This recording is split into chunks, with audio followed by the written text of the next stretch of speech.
thing looks water damaged. After being outside all night, I can't believe it's even on.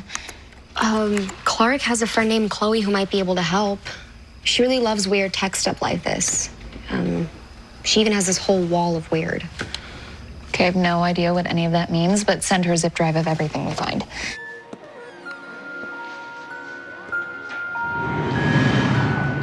Started out as a scrapbook and just kind of mutated. What is it? I call it the Wall of Weird.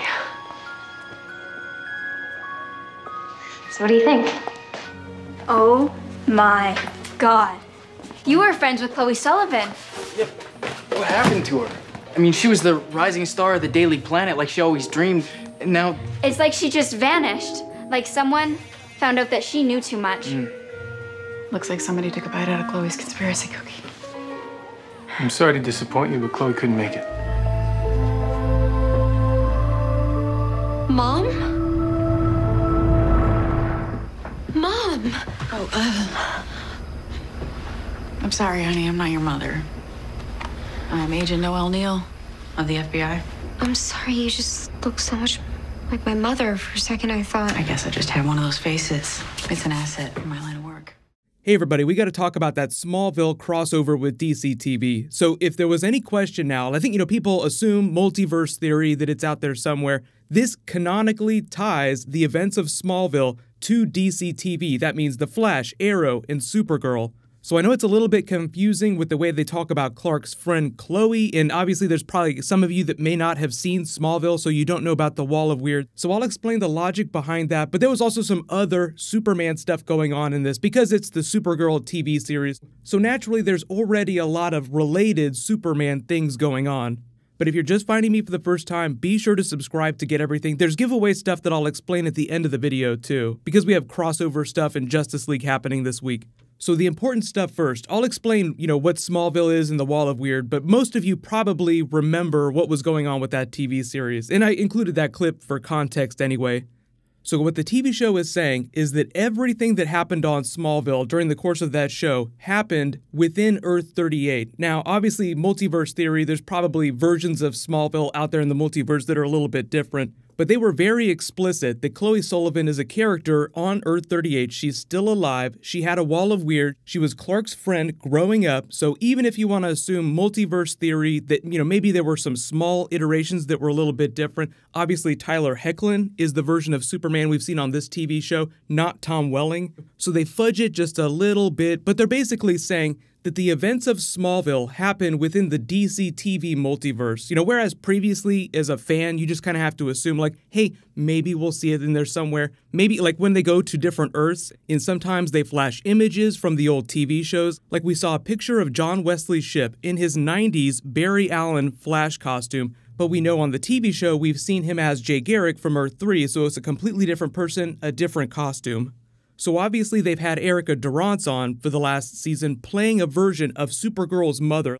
They had a different actress playing Allura the first couple of seasons. She had to leave, so they recast the role, and it was like, hey, why don't we bring a Smallville actress in? Wouldn't it be cool if Lois Lane from Smallville was actually Allura Zor-El from this reality? So it gets a little meta. And then I put that tag at the end where she mistakes her for her mother, and she's like, no, my name is Noelle Neal, I'm with the FBI. The cool thing about that is that Noelle Neal was the actress who played Lois Lane on the 1950s George Reeves Superman series. So like I said, there's always a ton of Superman Easter eggs on the TV shows. But far and away, this is the closest we've gotten to actually literally seeing Smallville stuff happening on the DC TV shows. Even Michael Rosenbaum and Tom Welling have admitted that the producers have tried to get them to come on the shows before in different roles, because usually when they bring the actors from previous TV shows on, they're not playing versions of the characters they played on the original series. So if Michael Rosenbaum came on, maybe they would try to do a Lex Luthor thing, but they would probably try to bring Tom Welling on as a slightly different version of Superman or some twist on that.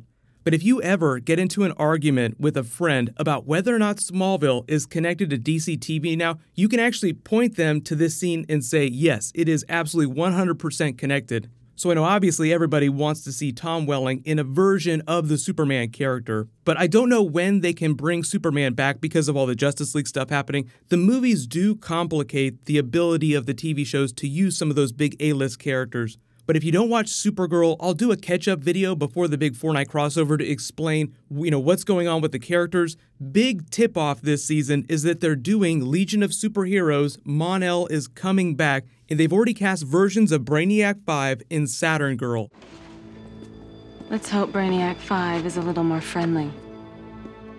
So, we're basically getting the Legion characters. Mon-El will come back after being stuck in the future, so they'll explain what's going on with the Legion in the DCTV universe. The funny thing is now that we know that it's connected to the events of Smallville, they did a Legion episode on Smallville, there's a Legion ring in the Fortress of Solitude. That means the Clark's ring that we saw a couple seasons ago is that ring from the events of Smallville. So I just love the way that they sew the logic up.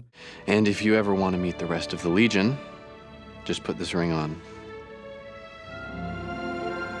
I've reprogrammed it for time travel only. No flights. Not yet. So if you have questions about how it's connected, just post them in the comments below. Obviously, this is a developing thing, so they'll try to work in more Easter eggs as they go along. However long Supergirl stays on the TV show, they'll continue to reference Superman stuff, Smallville stuff, anything that's connected to the Superman mythos. But speaking of Justice League stuff, I'm allowed to post my full review video Wednesday night, really late. It'll be like 11 p.m. So that's when that will post. Obviously, I'll post my Flash episode after that airs tonight. So a whole bunch of DC Comics stuff happening this week. In The Punisher, all those episodes drop on Friday, so I'll start doing Easter egg videos for that this weekend. So just be sure you turn alerts on so you don't miss any of the videos. It's going to be a really good week for comic book lovers.